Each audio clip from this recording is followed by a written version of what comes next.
Professor? Consegue ouvir a gente? Acho que não. Ele estava falando antes. Fala, Rodrigo. O que vocês estão reclamando? Ó, vamos lá, olha o Eduardo lá. Você não ouviu a gente? Bom dia, João. Olha o cenário do Eduardo. Eita. Agora te chamo, tá? Não vai sair. E aí, fala, Rodrigo, com essa cara de triste aí, qual que é? Nada. Não mesmo? Fala Não, aí, a Jô. gente só pensou que você não estava conseguindo ouvir a gente. Não, eu estou ouvindo, é que fico fazendo os ajustes aí, né? Porque a minha ignorância é grande nessas coisas. Então eu tenho que ter uma supervisora aqui. E aí, tem alguma novidade ou não? Parou de ir nos botecos, né? Ô, João, seu o quê?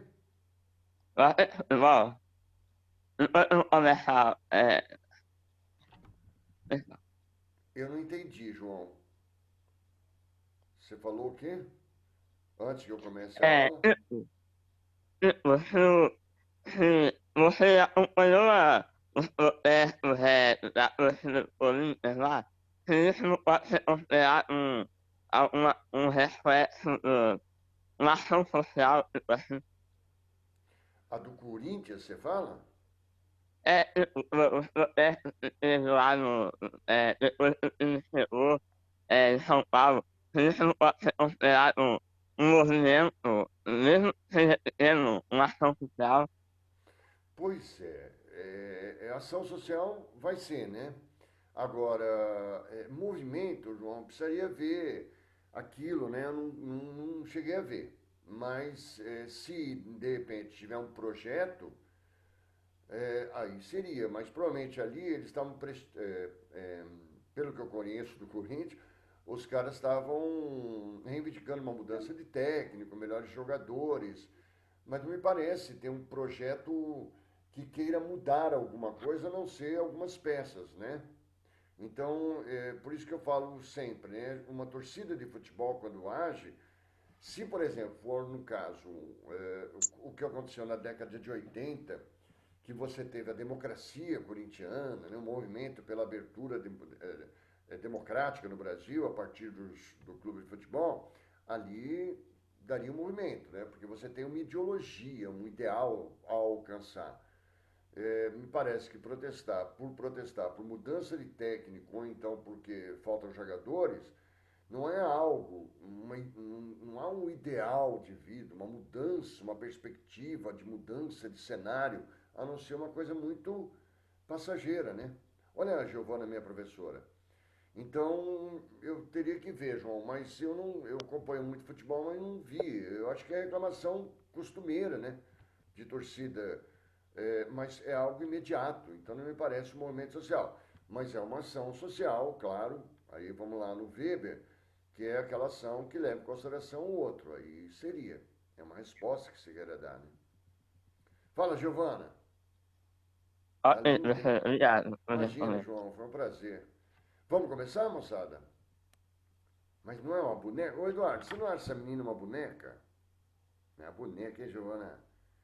Vamos lá? Então vamos começar. Ó, deixa eu. Eu tenho que pôr os slides, porque eu não mexi nos slides na semana passada. E eu só fiquei falando para vocês lá. E a gente estava falando sobre educação. Ixi, será que eu vou conseguir colocar aqui? Sobre educação. E eu falei, a gente estava falando que a educação é um processo. Será que eu consigo abrir? É um processo em que você visa. Antes de tudo, olha, também apareceu uma linda garota ali. Deixa eu ver quem é. Olha, Rafaela Resta. Eu estou tentando abrir os slides aqui. E agora eu desapareci. Né? Não. Aí tá, dá. E aí eu estava falando para vocês assim, olha, a educação ela tem um papel muito importante, se você for olhar na tela, tá lá no seu arquivinho lá, eu sempre deixo no material lá, como eu sempre te falo, isso que é o plano teórico, até porque não tem isso na tua apostila de forma muito discutida, tá? No seu material. Então, nós estávamos, eu vou pedir para você acompanhar comigo aqui, a gente falou assim, ó, primeiro, educação ela é muito importante por conta de uma herança cultural, né? A cultura de uma sociedade ela é transmitida, a princípio, numa família e depois na escola. Então, a escola tem esse papel da herança cultural. E, claro, tem o papel, a educação, do processo de socialização. Então, eu defini aqui a socialização é onde a gente interioriza essa cultura, começa lá na família e vai terminar na escola. Só que essa socialização que vocês estão vivendo hoje já é uma socialização que a gente chama de secundária, né?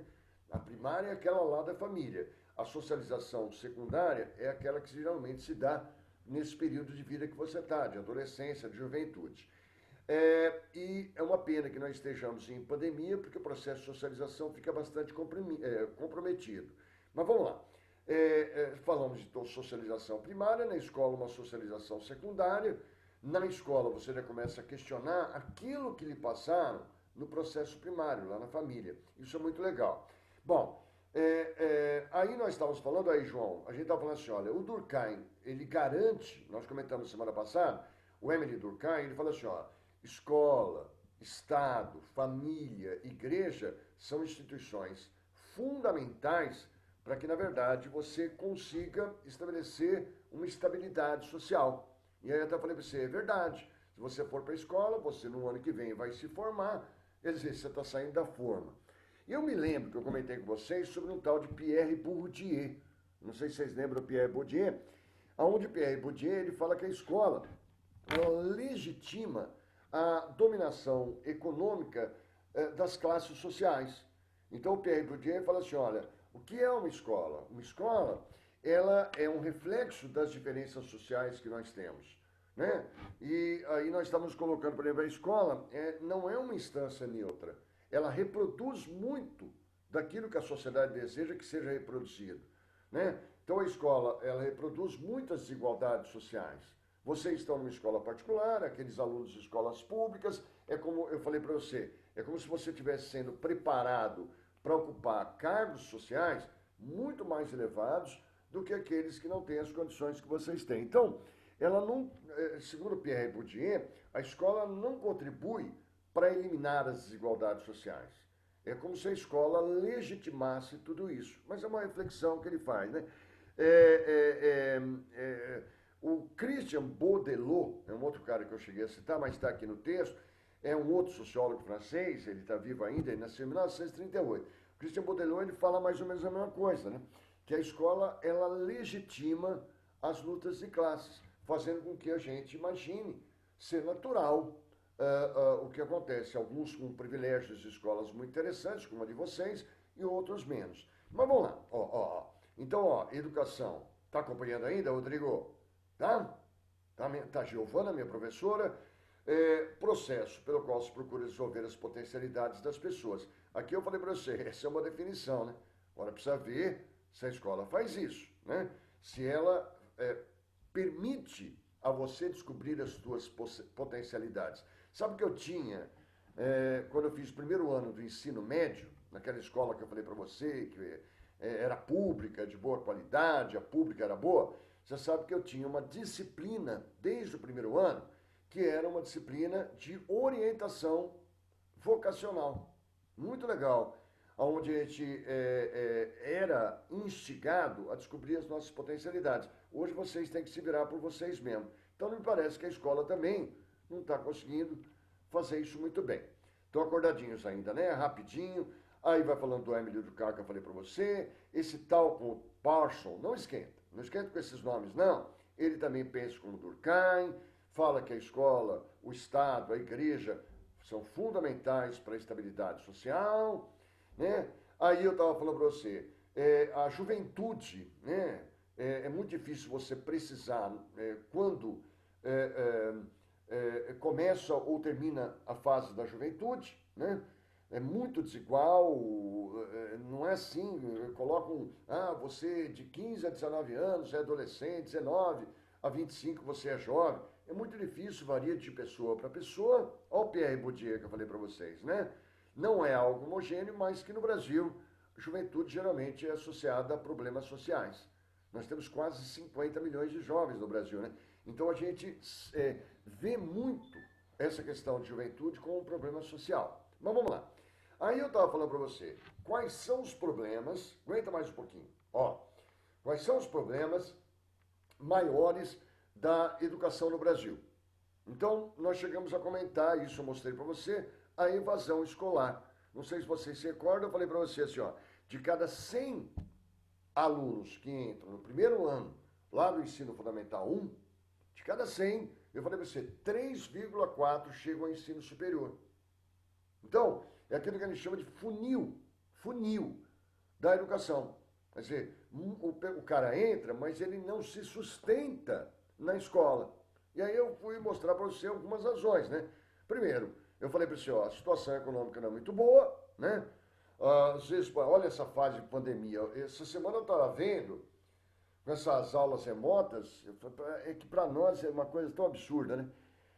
Que muitas vezes, para tentar acompanhar essas aulas remotas, a família tem um celular, mas tem 5 crianças. Como dividir esse tempo, né? Então, para vocês é outra realidade. Então, a situação econômica é muito difícil, né? As pessoas não têm lugar para realizar as tarefas solicitadas na escola, o cara não tem acesso à internet para pesquisa, o cara não tem caderno, o cara não tem lápis, o cara não tem caneta, não tem energia elétrica, é que para nós parece uma coisa muito distante. Então, isso vai estimulando. Então, a evasão escolar, a fuga da escola no Brasil é muito grande por essas condições. É que a gente está pensando aqui na nossa realidade. Sul, Sudeste, Centro-Sul do Brasil. Vamos para o Norte, vamos para o Nordeste, o Sertão, né? O Centro-Oeste. É outra realidade. Nós estamos falando do Brasil como um todo. Por que o cara sai da escola? Por que a evasão escolar? O cara tem que trabalhar para se manter. Não é muitas vezes o caso de vocês, né? Ou da maioria. Mas, pô, como é que o cara vai conciliar o horário do trabalho com o horário de escola? Não é fácil, né? Eu, por exemplo, não tenho nada a ver, mas eu comecei a trabalhar com 15 anos. Era difícil, eu percebia isso. Distância da escola. O cara, às vezes, mora numa área rural, né? Ou então pensa lá na Amazônia, o cara tem que atravessar aqueles rios para poder chegar até a escola. Ele vai desistindo. Então, parece que é tudo contra ele, né? Outra coisa que eu falei para você, por que o cara sai da escola? Gravidez precoce. Né? Agora vem aquela discussão, não é bom discutir sexualidade na escola, ou então orientação sexual. Olha o que acontece. A menina vai ter filho, né? Ou o rapaz, né? Se torna pai muito jovem, tem que trabalhar para sustentar a criança. Né? Às vezes a menina, por exemplo, lá, fica grávida. Pô, ela tem outra, né? A dedicação à escola fica em segundo plano. E às vezes o cara tem dificuldade para aprender mesmo, né? Quer dizer, é muito difícil, né, para ele essas experiências, né? Por mais que hoje é difícil o cara repetir, a orientação não é essa, mas o cara não consegue absorver muita coisa. Eu fui buscar aqui, ó, algumas taxas de promoção. Não sei se você sabe o que é EJA. Sabe o que é EJA? Educação de jovens e adultos, tal. Muita gente começa a abandonar as escolas e começa a perceber mais tarde que isso está fazendo muita falta. Então, o cara, de repente, ele migra para a educação de jovens e adultos, né? Fazer um período noturno, ou fazer o que a gente antigamente chamava de supletivo, para tentar compensar o fato de ele ter abandonado a escola. No Brasil, se faz sempre um censo, né? Muito legal, para detectar problemas escolares. Aqui eu pus um resumão para você, olha só, no ensino fundamental, quantas crianças temos na escola, quanto temos no Brasil no ensino médio, na educação infantil. Se você quiser depois você dá uma olhadinha nisso, né? Imagina, eu vou ficar vendo isso com você agora, é só como curiosidade, é o último censo, cansaram, né? E eu falei para você de quem que é a responsabilidade de cada fase do ensino público. Cheguei a comentar com vocês isso ou não? Eu vou ver se alguém está me escutando. Acho Cheguei a que não. comentar? Não. Por exemplo, Acho que não. não, João, então vamos lá. Olha, município, quer dizer, alguém estudou em escola municipal, no Fundamental 1, principalmente? Alguém chegou a estudar em escola do município? Não precisa ser de Londrina. Eu não. Não. Moçada, vamos lá, eu estou falando de ensino público. Se os responsáveis por vocês quiserem colocar vocês numa escola particular, tudo bem. Agora, se você quiser uma vaga, sair agora e quiser a sua vaga lá numa escola pública, você vai ter. Quem cuida do quê? Vamos lá, no ensino fundamental 1, estou falando de ensino público, não estou falando particular. O fundamental 1 é de responsabilidade do município. Então, os impostos que nós pagamos servem para a manutenção, de certa forma, de creche, da pré-escola até o fim do ensino fundamental 1, que é a antiga quarta série, né? Tudo bem isso? Só o Fundamental 1? Hã? O Só o fundamental 1 é o município. Eu perguntei se alguém estudou em escola municipal, por exemplo, de Londrina, porque até aqui, ó, a coisa vai bem no ensino público. Pô, alguém, não sei se já visitaram escola pública de Londrina, do Fundamental 1, pré-escola e Fundamental 1. Meu, quadra coberta, a cantina não, a cozinha é muito boa, a merenda oferecida é muito interessante, os professores, muito interessantes. Aqui a coisa vai muito bem no ensino público, geralmente vai muito bem. Quando você vai para o Fundamental 2 e ensino médio, que é o caso de vocês, aqui, ó, quer dizer, o ensino médio são os 3 últimos anos da educação básica, né? A educação básica lá começa lá atrás e vai até o ensino médio de vocês. Aí o Estado, quer dizer, a unidade federativa, é responsável pelo ensino fundamental 2 e pelo ensino médio. Então, é o governo estadual. Vocês estão me entendendo? Mas aí só tá falando de ensino médio? Hã? Aí só tá falando de ensino médio? Ele está falando aqui, o Estado é responsável pelo ensino médio os 3 últimos anos da educação básica, né? O município, quando eu coloco aqui, ó, na verdade, o Rodrigo, são impostos municipais que também são responsáveis pelo Fundamental 2. Agora, o Fundamental 2, quem gerencia é o Estado, por mais que entre dinheiro do município. Então, por isso que eu perguntei, alguém aqui fez, por exemplo, ensino fundamental 1 em município? Ninguém falou para mim. Agora, e no Estado? Alguém estudou em escola estadual? Depois do ensino fundamental 1? Não existe, Rodrigo. O dinheiro pode vir do município, em parte, como vai vir.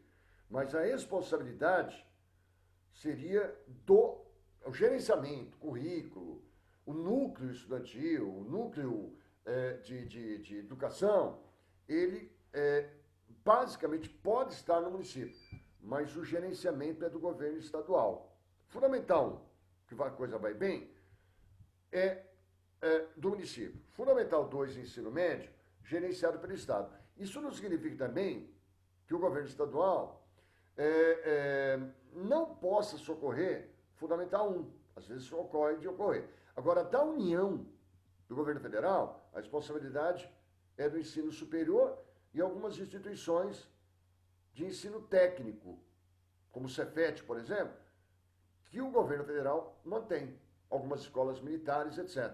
Mas a União, o governo federal, é mais responsável pelas universidades, os governos estaduais pelo ensino fundamental 2 e médio e o municipal pelo ensino fundamental 1.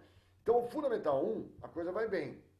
Quando começa a ser gerenciamento do governo estadual, ou no caso de Brasília, do Distrito Federal, né? Aí a coisa começa a complicar no ensino fundamental 2 e no ensino médio.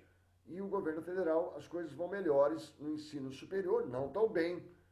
E às vezes em escolas técnicas, né? Que são muito concorridas.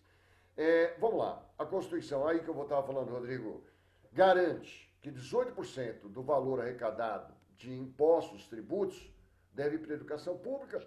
Os estados, o Distrito Federal e os municípios devem contribuir com pelo menos 25% de suas receitas. Mesmo assim, esse dinheiro não dá. Vamos lá. Aí, não sei se... Vamos lá. Outros problemas da educação. Já vou acabar, moçada. Além de você ter esse funil, essa seletividade, um outro problema da educação no Brasil, gravíssimo, principalmente no Fundamental 2 e ensino médio, além da evasão escolar, da seletividade, são os prédios escolares. Os prédios escolares, quem já visitou a escola pública, principalmente de ensino fundamental 2 e médio, os prédios são absurdamente mal preparados.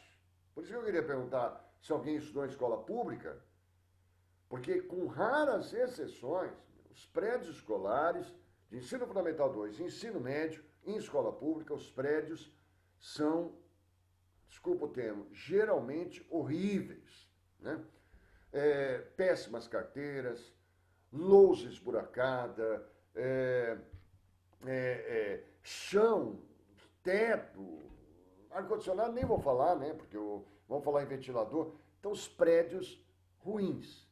Mesmo no ensino superior, os prédios não são os melhores do mundo, né?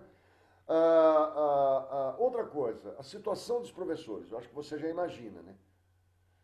Um professor de ensino médio em escola pública no Brasil ganha menos da metade do que ganha um professor de ensino médio em países europeus, né? Então, o professor aqui normalmente é desvalorizado. Estou falando de ensino público, né? Então, a situação dos professores é grave, é desestimulante. Por isso que eu falei para a Giovana outro dia, eu falei, olha, uma das coisas que os caras não querem ser é professor, né? Até porque há um desrespeito. Tem muito aluno que, por exemplo, acha que professor é empregado, né? Não é mais respeitoso com o professor. É muito complicado. Então é desestimulante. Muito professor se estressa, acaba. Hã? Oi, João. Professor, Hã?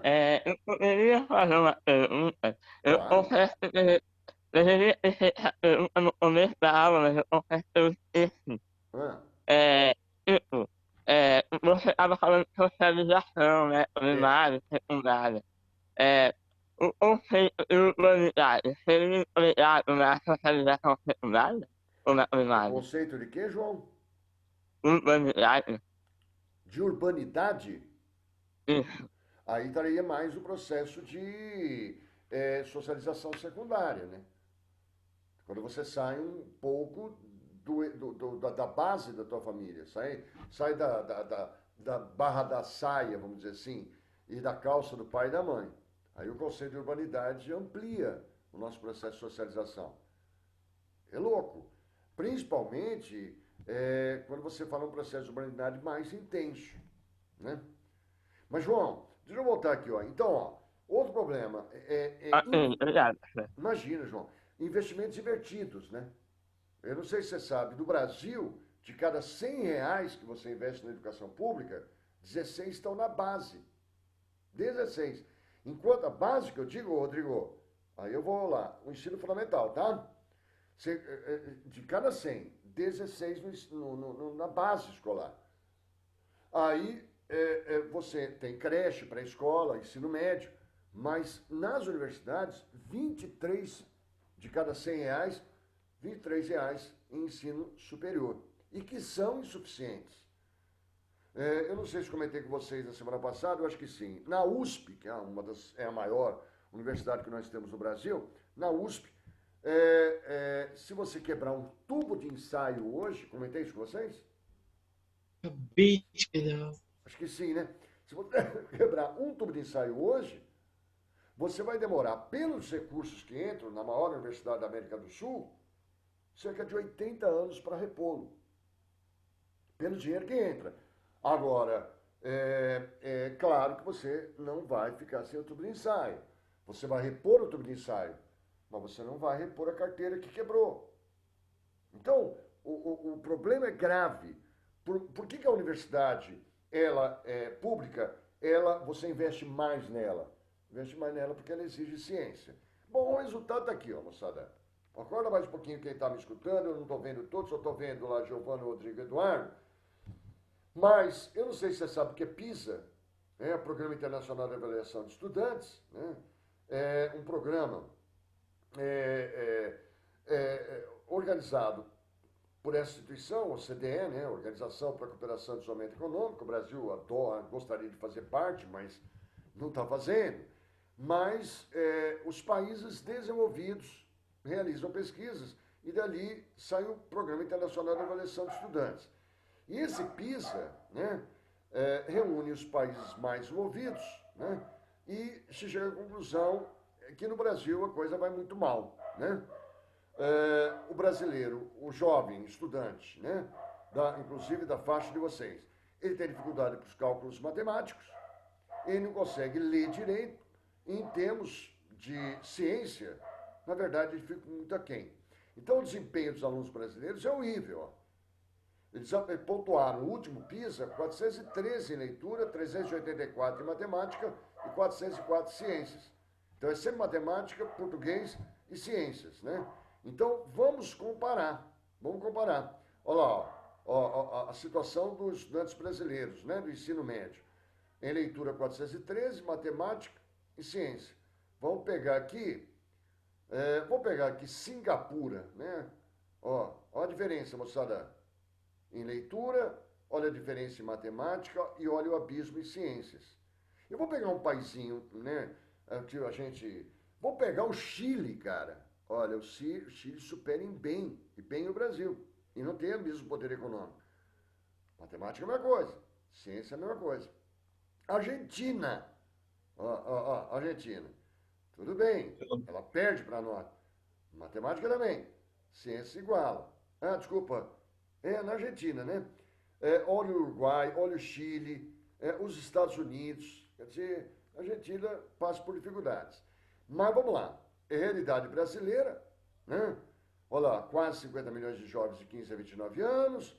Olha a coisa. Desses milhões de jovens, 3,5 ocupados estudando, 28,6 não se mostravam em 2019 ocupados, mas estavam estudando, 35% ocupados e não estudavam, e 23% não estavam ocupados nem estudantes. 23% sem estudar e sem estar empregado, né?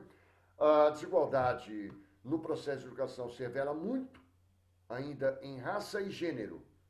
O negro, preto, ele ainda estuda menos anos e a mulher ainda é discriminada no mercado.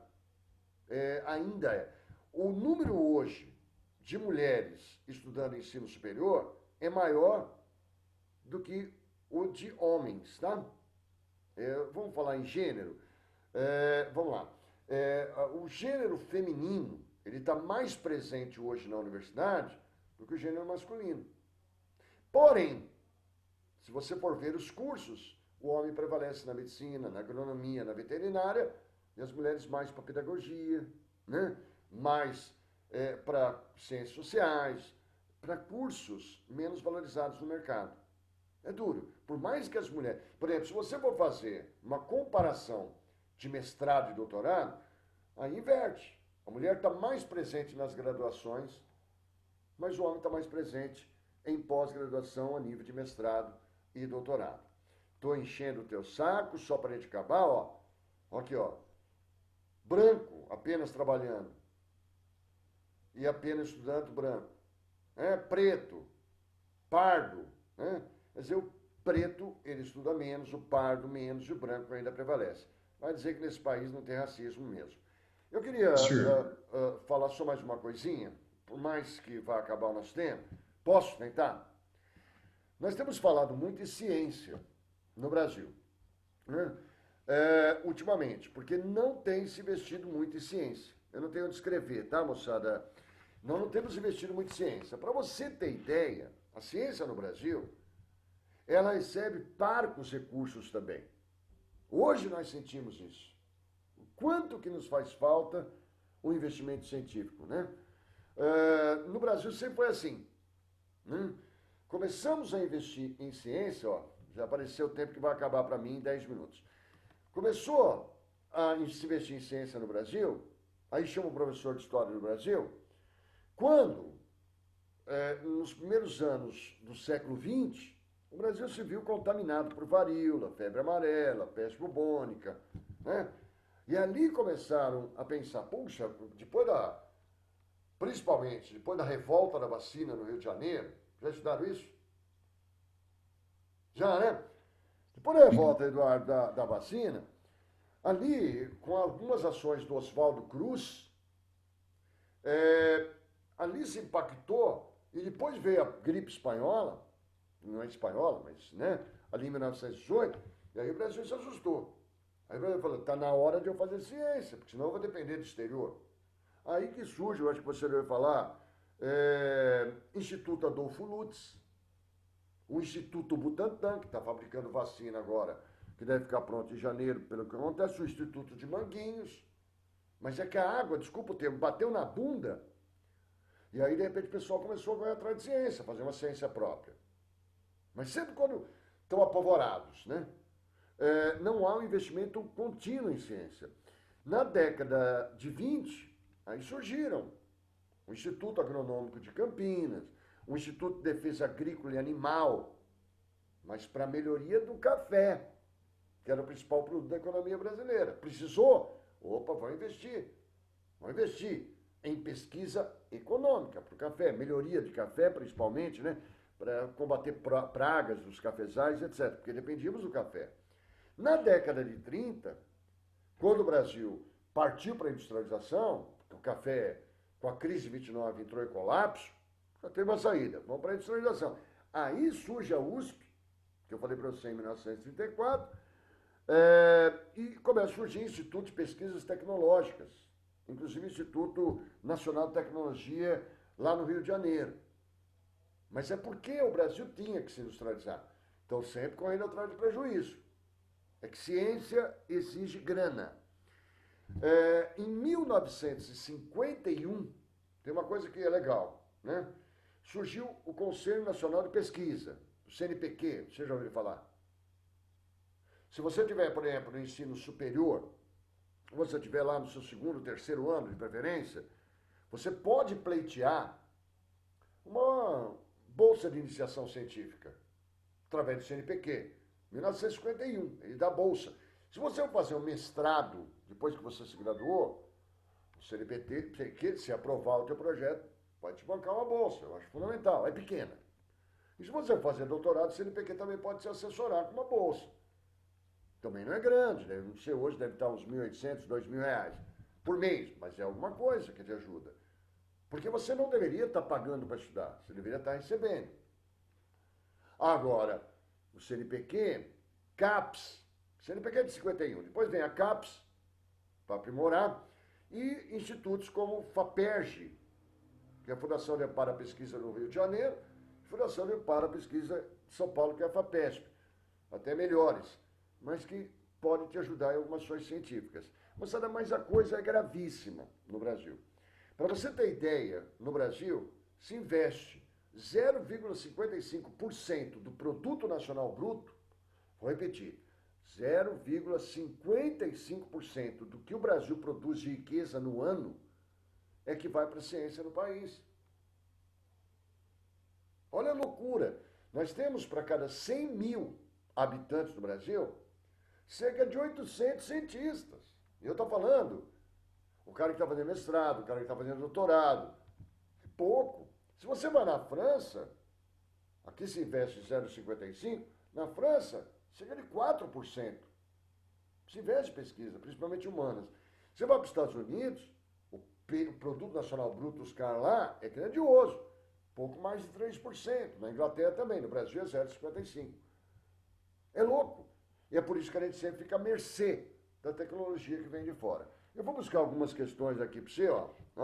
A cada 3 anos, acompanha comigo, se você quiser ver depois lá, enchi o teu saco, né? É que eu tenho uma vez por semana só e eu te encho o saco. Mas vamos lá. A cada 3 anos, aquela organização que eu falei para você, de desenvolvimento econômico, realiza uma pesquisa que avalia a educação em alguns países do mundo. Segundo o PISA, que eu falei para você, né, o Programa Internacional de Avaliação de Alunos, o Brasil teve a terceira maior evolução na área educacional, considerando as médias de 65 países participantes. Os resultados foram divulgados em 2010, oficialmente, pela questão ranking, China, ranking da avaliação de ensino, Hong Kong, Finlândia, Singapura, Coreia do Sul, ó lá, Chile, ó, acima do Brasil, Uruguai acima do Brasil, México acima do Brasil. E o Brasil está entre as 23 principais economias, 20 principais economias do mundo. Olha a posição nossa, né, no PISA, da matemática, da leitura e das ciências. É ridículo. Ridículo. Ganhamos da Argentina, que, coitadinha, está numa crise econômica aí. Com relação ao Brasil, apesar de termos um avançozinho, pelo que mostrou o PISA na área educacional, não se pode considerar. O resultado apresentado está longe de ser considerado positivo, põe longe nisso. Porque a educação brasileira apresenta problemas estruturais. Você sabe, você é um privilegiado, entendeu? A educação brasileira. Então, aproveite, bicho. Por mais que as aulas sejam remotas, aproveite os caras preocupados com você numa escola. Tudo bem, a escola virou um comércio? Virou um comércio. Agora, moçada, por quê? Porque divertiu tudo. Porque a escola pública perdeu qualidade. Então, por mais que o Brasil tenha um pouquinho de avanço, isso não é ideal, não é positivo. O Brasil apresenta problemas estruturais. Evasão escolar, seletividade, que eu falei, prédios escolares, desvalorização do professor. O grau de escolaridade dos brasileiros não atende especificamente a demanda do mercado de trabalho. Não atende mesmo. Às vezes você tem um emprego, mas o cara não tem condições de exercer. Tá certo? Ele quer errada. A formação crítica humanista generalizada da educação brasileira orienta-se em meio ao pluralismo de ideias e concepções pedagógicas. Desculpa, moçada. Formação crítica humanista? Nós estamos falando de escola pública. Generalizada a educação brasileira. Imagina, você não vai se preocupar com isso. Sérios problemas estruturais, como a ausência de prédios públicos adequados, persistem? Nossa. E o analfabetismo funcional ainda é elevado no Brasil. O analfabetismo funcional é o cara sabe ler, mas não sabe que leu. Ele não consegue interpretar. Então, olha a alternativa C. Ele quer uma que não é um problema no Brasil. Quer dizer, que não, em relação ao Brasil, apesar do avanço, não se pode considerar uma formação crítica humanista. Você não tem condições de fazer isso aqui no Brasil pela situação que vivemos. Para melhorar a educação no Brasil, se começar a melhorar agora, perspectiva de 20, 30 anos. Então você tem que ficar numa escola particular e boa. Essa do Enem, eu não sei se coloquei já para vocês em prova, tá? Veja o que está acontecendo no Brasil. Com a taxa média de desemprego em 8%, agora antes da pandemia, tá? O contingente dos brasileiros que estudaram apenas 6 anos enfrenta uma taxa de desemprego maior, 9%. Quer dizer, o cara que estudou menos tem maior possibilidade de ficar desempregado. Vai acabar meu tempo, tá? Entre os que fizeram faculdade, o índice cai para 2%. Quem faz faculdade tem menos chance de estar desempregado. Incrível! Ele é apenas de 1% dos pós-graduados, de mestrado e doutorado. Olha que lindo, né? O cara que estuda pouco, ele tem menos chance no mercado de trabalho. O cara que estuda mais tem mais chance no mercado de trabalho. A era da informação é implacável. Joga para escanteio quem não tem instrução e coloca no ápice quem estuda mais. Desculpa aqui que separou aqui. Então, ele quer uma alternativa que está de acordo com o texto. O desemprego vem crescendo no Brasil devido ao baixo grau de escolaridade? Ou a escolaridade é fator fundamental para aumentar as chances de emprego em uma sociedade que adota cada vez mais tecnologias avançadas? A área da informação é implacável. Então é essa B mesmo, é que vai acabar meu tempo. Eu acho que enchi o teu saco. Para mim passar rápido para vocês deve ser um terror. Minha linda Giovana. Cansei vocês, né? Cansei, né, moçada? Só Não, tem 3. Eu gostei quando vocês abriram lá uma vez. Aí eu fiquei menos sozinho. Mas tá bom. Moçada, não sei se dá para entender. Reflitam a respeito sobre os problemas da educação do Brasil. Se sinta privilegiado e vamos tentar melhorar tudo.